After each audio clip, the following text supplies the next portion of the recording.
retribution. Draw a line in the sand, we abuse it. This moment we own, and watch us prove it. We are released, the revolution.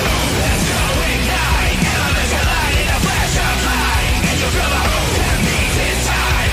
Light the fuse, bring the boom. Dynamite, let's go ignite, elements collide in a flash of light. And you feel the hope, that means it's time. Light the fuse, bring the boom. Dynamite.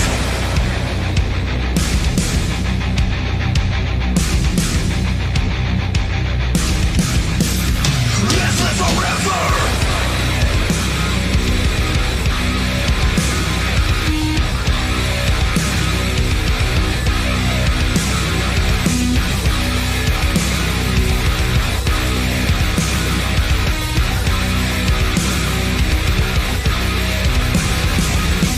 Let's go ignite, elements collide in a flash of light. And you feel the hope, that means it's time. Light the fuse, bring the boom. Dynamite, let's go ignite, elements collide in a flash of light. And you feel the hope, that means it's time. Light the fuse, bring the boom. Dynamite, let's go ignite, elements collide in a flash of light. And you feel the hope, that means it's time. Light the fuse, bring the boom. Dynamite, let's go ignite, elements collide in a flash of light. And you feel the hope, that means it's time. Light the fuse, bring the boom. Dynamite.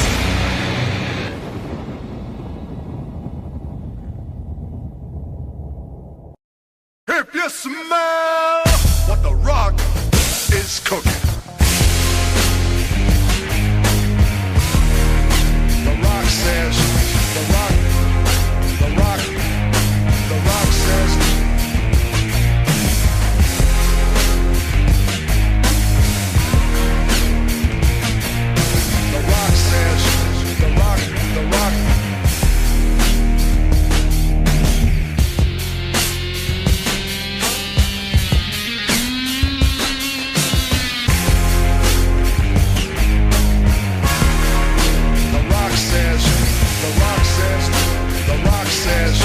the rock. I hear voices in my head, they counsel me, they understand, they talk to me.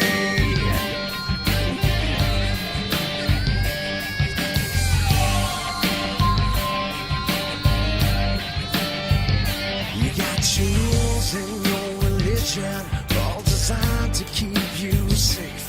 But when rules start getting broken, you start questioning your faith. I have a voice that is my savior. Hello and welcome to the AEW Wrestling Talk Show with Rhys Jones and Sean Smith, as we give our reactions to AEW Full Gear, which took place at Daily Classic in Jacksonville, Florida, in front of 1,000 people. yes, fans are back, nice to know. Yes, but once again, due to COVID-19, Daily Classic hosted, as we said, AEW Full Gear. So, AEW went into Full Gear this past Saturday from Daly's Place, and we had 9 matches in total. One of them took place on the buy-in. Yes, now I believe this may have been changed from when we did our pre-show. Yes, which is to be expected. But the buy-in match saw the NWA Women's Championship be defended as former Straight Edge Society member Serena Deeb defended the AEW Championship. the NWA Women's title. Sorry, NWA Women's Championship against Allison King. Yeah.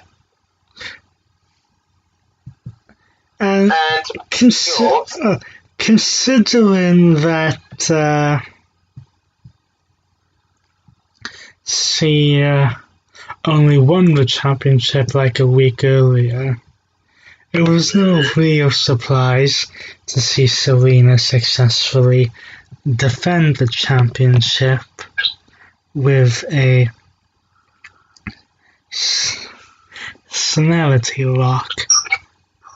However, after the match, Serena was in fact confronted by the former champion and the person she took the title from in Thunder Rosa. Yes. So it just proves that rivalry is far from over. Yes, but isn't it funny how the NWA Women's Championship seems to be getting more TV time than the actual AEW Women's Championship? Is it because it's shaped like a toy?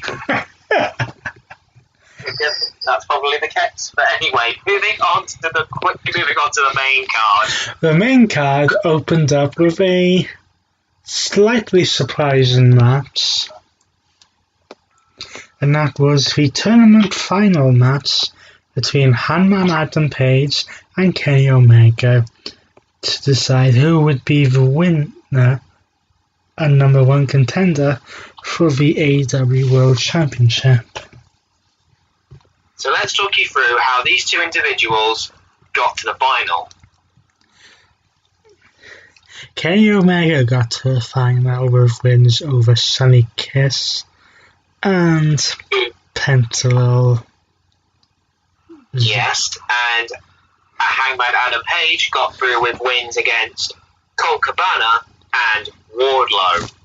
Remember, the semi-finals were slightly affected by just a little thing called COVID-19. But we knew this was going to be a classic match, and it was, with back and forth offense. Yes. Finishers counted into other moves.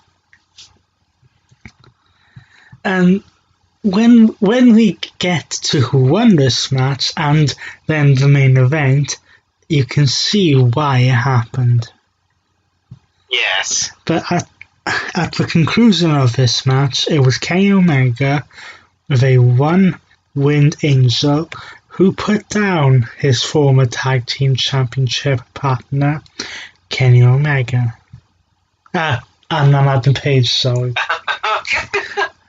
So, Kenny Omega wins the entire tournament and becomes number one contender to the AEW World Championship. Next, Dark Order member John Silver took on freshly squeezed Orange Cassidy.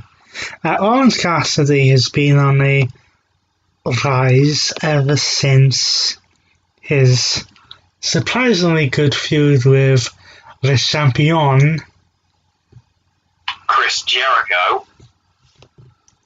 I had two very good matches with Cody Rhodes. We'll get to that in a moment. For the TNT Championship.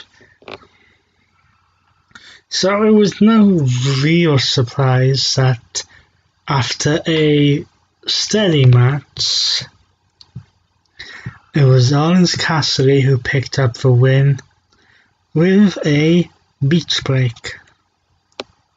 Yes, and we have to make out a point that the referee was managed, that the match was refereed by a certain individual. No, this is the next one. Oh yes, the next one. Yes. Our next and first official championship match saw Darby Allin challenge Cody Rhodes. Yes, you heard us right. After a long back and forth battle, Cody has finally managed to secure possession of the Rhodes name again. Yes. So now this match would be refereed by a certain individual that we both know very well. Mike Chioda, former senior official in WWE. Right.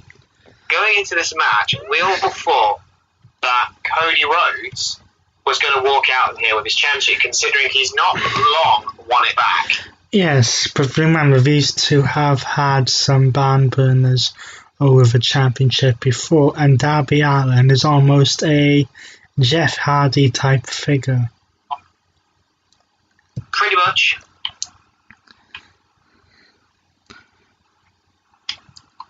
So, the winner of the match. So after a back and forth contest, Cody started to get a little bit cocky. He did. As he seems to be transitioning into, I can't decide whether he's going heel or he's going tweener. I think I'd say at this point it's more tweener, but we'll see. But at the end of this match, we had a few back and forth roll-ups. Darby caught Cody into a roll-up. Cody then countered it into a roll-up of his own. Darby then countered it back into a roll-up to get the 3 count and become the TNT champion. For the first time in his career. Now, unfortunately, things would go a bit downhill from both of them from there, because after the match and after Cody had presented the championship to Darby Allin, both Cody Rhodes and Darby Allin were attacked by members of Taz's little group. In Brian Cage and Ricky Starks. Basically stating they want the TNT championship. Cody attempted to fight back later on. Darby was put through part of the set, and it looked like they were going to break his arm on the car door until Will Hobbs decided that was not going to happen. With a steel chair. Prompting Team Taz to promptly leave Jacksonville. Our next match. Here we go. Now I get to say it. was for the AEW Women's Toy World Championship, in which Hikaru Shida defended the championship against the woman she defeated to win the championship in Nyla Rose back in May. Yes. But Nyla Rose would have the cougar known as Vicky Guerrero in her corner. Excuse me. No. And she's just as annoying as he always was. Yes. Going into this match, which was around 14 minutes long. Now, for the most part, this pay-per-view was delivered on all fronts. This match was probably the one that was underwhelming. I mean, this was, I hate to say it, but this is the case with women's wrestling in AEW. This looked scrappy, botchy. Oh, all the above, yeah. But in the end, it was Hikaru Shida after multiple knee strikes. Daniel Bryan. Yeah, copyright. Who managed to keep Nyla Rose down for a 3 count and retain the championship. However, this did not please Miss Guerrero. Not very much. After the match, she got in the ring, got in the face of Nyla Rose, had a bit of a shouting match with her, and then Vicky Guerrero slapped Nyla Rose in the face before storming off backstage. Whilst it hasn't been confirmed yet, this is probably going to result, or maybe even has already resulted, in a Nyla Rose face turn. And this could even go to an almost Alex Riley Miz moment. No copyrighted names. Well, technically Miz isn't, because it's part of his real name. Oh yeah, true. Anyway, next match was for the AEW World Tag Team titles as the Young Bucks, Matt and Nick Jackson, challenged rival FTR, Cash Wheeler and Dax Harwood for the tag team titles. But on a stipulation, if the Young Bucks were to lose the match, then they would never challenge for the AEW World Tag Team title. And Tully Blanchard was banned from ringside. Now, Tully did accompany FTR to the ring, but left afterwards. And this match was a clash of two different tag team styles. Yes, FTR, the more traditional tag team, going up against the Young Bucks who do the flips and high flying moves.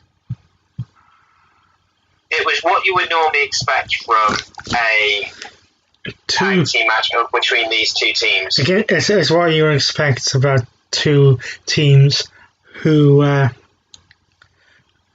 well-rounded teams.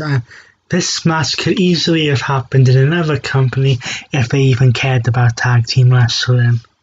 We're not going to go into naming names. But FTR were on to a point that they did not need to do high-flying stuff in order to retain the championships. And ultimately, doing high-flying stuff is what cost them. Yeah, pretty much. Because in the end, it was Cass Wheeler who went for, what was it, almost a 450 splash off of the apron. Yeah. Only to miss, land on his feet, and then eat a super kick by Matt Jackson, who, by the way, didn't have any boots on at that point. No. For the Young Bucks to pick up the 3 count, and now the Young Bucks are the AEW World Tag Team Champions. About time and all. Only the 4th team in AEW's just over year-long history to hold the titles. Yes. Now, we go from a classic wrestling match to something I don't know what the hell to talk about. as Matt Hardy took on Sammy Guevara in a match called the Elite Deletion match. These two have gone at each other pretty much ever since Matt Hardy arrived in AEW. They had that Stadium Stampede match in which they were on opposing sides back at Double or Nothing. I think it was, Double or Nothing. Then they had that nasty match where Matt Hardy's head hit off the concrete. Yes, and you could clearly, at All Out, and you could clearly tell that Matt Hardy was concussed, and yet they still went to a finish. Mm-hmm. But and now we go to the Elite Deletion match, taking place at Matt Hardy's home. Pretty much. So, Sammy Guevara arrives in a golf cart. Yes. And then they just go at each other. Members of the Inner Circle appear. Yes, and attack Matt Hardy, only for Matt Hardy to radio for help, and turning up where his tag team partners in the new team that he's currently in at the moment, Private Party. And then, as if that wasn't bad enough, we had members of Gangrel Yes. and the Hurricane turn up. Yes, you heard us right. Gangrel and the Hurricane. Now, the Hurricane had a few funny spots in here. He was thrown into the lakes at least twice. Not the lake of the incantation. He came out as essentially Clark Kent. Only to be thrown back and then come back out as the Hurricane. Yeah. So There was even a match where there was fireworks being used. In all of this madness, they go into the shed where the ring is that Matt and Jeff have trained in their early years. Yes. You can see a table spot coming here because there was the ladder was set up. But in the end, it was a shot with a chair to the head by Matt Hardy. That ended the match. And if that wasn't bad enough for Sammy Guevara, he was then loaded into a dustbin, then put in the back of a pickup truck where Matt Hardy's assistant, Senor Benjamin, drove up his left to Guevara away from the compound. This is crazy. I mean, we've had Ultimate Deletion matches. Yes. In TNA / Impact. Yes. WWE. And now AEW. I don't think there's ever been a unique match style that's spread over 3 companies. I don't think that has been either, to be honest. Now let's come back to some form of normality. Yes, lads. Le Champion in Chris Jericho took on MJF, who was accompanied by Wardlaw for the right for MJF to join the Inner Circle if he won the match. Now, going into this match, we kind of had our suspicions. Yes, so our suspicions of the entire Inner Circle turning on Jericho and MJF becoming the leader, whilst did not happen, probably will down the line. Probably will. But yes, this was a relatively back and forth match. But just like the Darby Allin Cody Rhodes match, this was almost a fluke win as well. Because the ending of the match saw almost MJF pull an almost Eddie Guerrero. Yeah, you can kind of say that. Jake Hager had passed the bat to MJF. Jericho, sorry. Yeah. Then Jericho tossed it to MJF. Who then lay down on the floor with Jericho holding the bat, and it looked for a second as if Audrey Edwards was going to disqualify Jericho, but didn't, and Jericho was caught in a roll-up. For the 1, 2, 3. Which means that MJF to the dismay of Santana and Ortiz and a few other members, has joined the Inner Circle with Wardlaw. And yeah, that really got ourselves like, what? Well, I kind of knew it was going to happen. It was just A matter of what? it was just a case of would the Inner Circle turn on Jericho, and will they turn on Jericho? Which, as we stated, might still happen. Yes, so we move on to our main event of the night for the AEW World Championship in a rivalry that has gotten very personal. Yes, after technically not being eliminated from the Casino Battle Royal at All Out, and being only technically defeated by Jon Moxley a few weeks ago on Dynamite, Eddie Kingston, no relation to Kofi, No.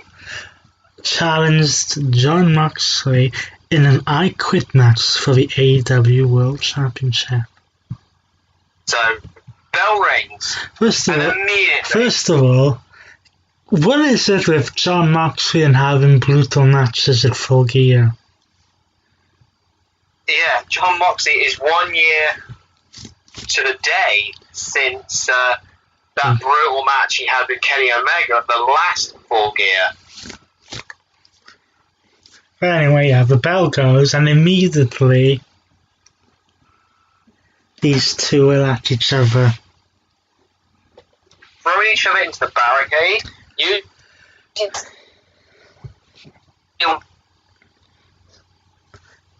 Steel chairs, stuff wrapped in barbed wire. thumbtack.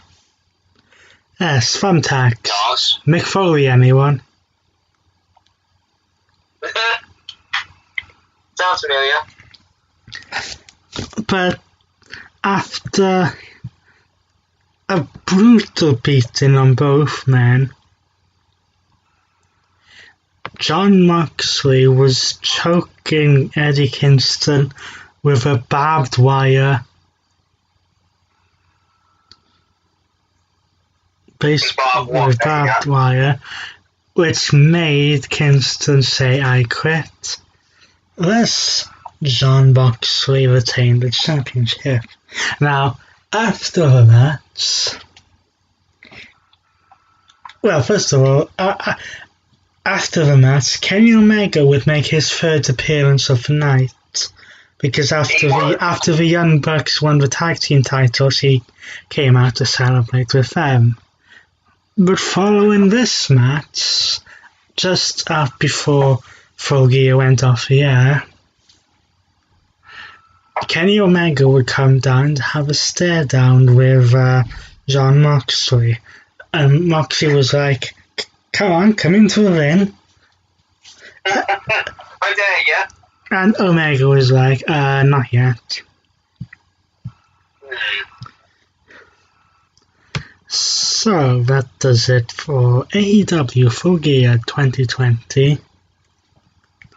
Let us run you through the matches again, one more time. In the buy-in match, Serena defeated Allison Cage to retain the NWA Women's Championship. Kenny Omega defeated Hangman Adam Page in the AEW World Championship Eliminator Tournament Final to become number one contender to the AEW World Championship. Orange Cassidy defeated John Silver. Darby Allin defeated Cody Rhodes to win the AEW TNT Championship. Akira Shida retained the AEW Women's Championship against Nyla Rose. The Young Bucks of Matt Nick Jackson defeated FTR to win the AEW World Tag Team titles. Matt Hardy defeated Sammy Guevara in the Elite Division match. MJF defeated Chris Jericho in a one-on-one match to join the Inner Circle, along with Wardlow. And Jon Moxley defeated Eddie Kingston in an I Quit match to retain the AEW Championship. Now, So, next time. now, AEW does not come at us on pay-per-view again until February 2021. However, it has been stated that Jon Moxley will face Kenny Omega for the AEW Championship on the December 2nd episode of Dynamite. And if I was to hazard a guess now, that will probably be the night that Moxley loses the championship. Because looking back at this whole thing, having Omega and Moxley win is kind of it's Omega's turn to get the win back over Moxley. Yeah, we can see that, but we will soon see on the December 2nd edition of Dynamite. So, this is going to be our last AEW show of 2020, potentially. Yes, because next week we switch companies. Yes, well, we're going to have a very busy month ahead. Until then, he's been Sean Smith, and he's been Reese Rock, Reese Jones at this one. even though the Rock's name isn't copyrighted. Yeah, true. So we'll see. So the AEW side of the show, we will see you in the new year.